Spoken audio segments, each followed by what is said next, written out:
Weirdos, welcome back to my channel. My name is Felicia and I am so excited for today's video. So basically I am premiering my horror movie starter pack. This is part one of a two-part series. The second part is going to be coming out next week. I always have a lot of people, of course, asking me for horror movie recommendations, and I thought I would make these two-part videos to say, like, these are the foundational movies. If you're interested in horror, if you're interested in the genre, these are the ones that I recommend to sort of verse yourself in the genre of horror. Part one, aka today's part, is gonna have a lot more of the classics from the 60s, 70s, and 80s, and then of course some of the big franchises that came out of that time as well. And then part two is going to be more of my modern favorites of the last 20 years that I think have somehow influenced the genre in one way or the other. We're gonna do this in order of release year, so let's go ahead and get started with the 1960 Hitchcock film, Psycho. This movie is truly incredible and still holds up like 60 years later. It's the story of a secretary who has stolen $40,000 and is on the run. She checks into a remote hotel run by Norman Bates, who is under the control of his mother. This movie includes the very iconic shower scene and, of course, this very memorable sound.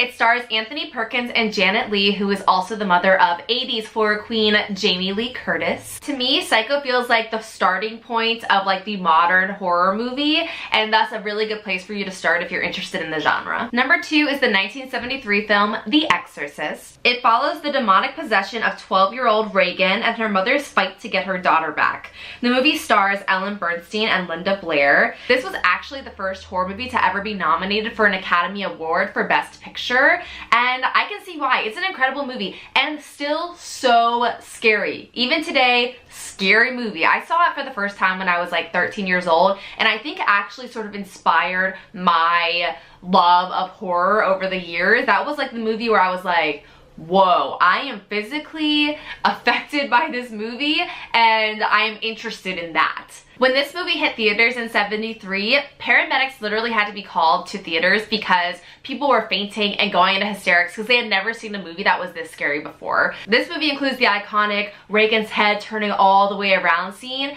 and my personal favorite part of the movie, which was actually not in the original release but was in the re-release, is Reagan in a back bend running down the stairs like a scary spider. Love that scene. Love it. Number three on my list is John Carpenter's Halloween from 1978. This classic slasher flick is about Michael Myers, who as a child killed his older sister and was sent to Smith's Grove Sanitarium. 15 years later, he breaks out and comes back to his hometown to kill as many teenagers as possible.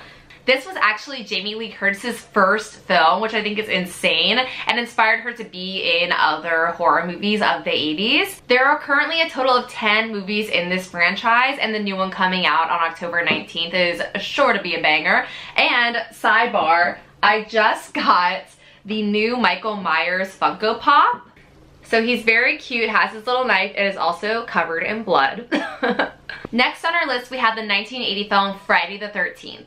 This is another classic slasher franchise with Jason Voorhees, who drowned as a child at Camp Crystal Lake and has come back to kill a lot of camp counselors for revenge. You'll know him from his iconic hockey mask that he starts wearing in the third movie. So there are 11 movies in this franchise, which is like insane. But the first one will always be my favorite. One, because Kevin Bacon's death is amazing, and two, because the final moments of that movie were some of like, that was the first time I watched the movie and was like so fully shocked in the last 5 minutes. I was like, what? And I was amazed by it, and I was like, wow, this is a sick horror movie. Like, it's so good. And now the last movie in our part one of our horror movie starter pack, we have Wes Craven's Nightmare on Elm Street from 1984.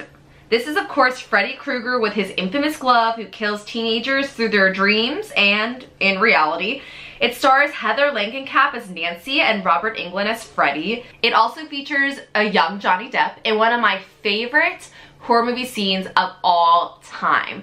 That is, of course, the blood bed is just what I'm gonna call it, and it is just one of the most spectacular horror movie moments I've ever seen, even to this day. There have been 8 more movies in the Nightmare on Elm Street franchise, including a crossover movie with Friday the 13th, which was Freddy vs. Jason, which was just a very nice thing to do for horror fans. And then a quick fun fact for you is that they used 5 100 gallons of fake blood in the making of the first Nightmare on Elm Street, which I just think is amazing. That's just an amazing number to hit. And that's it, weirdos. That was part 1 of my horror movie starter pack. Part 2 will be out next week. And in the comments below, please tell me what your top movies would be for like a horror movie starter. Like, what would the movies that you would recommend them to be? If you haven't yet, as always, please subscribe and have a nice scream. Bye!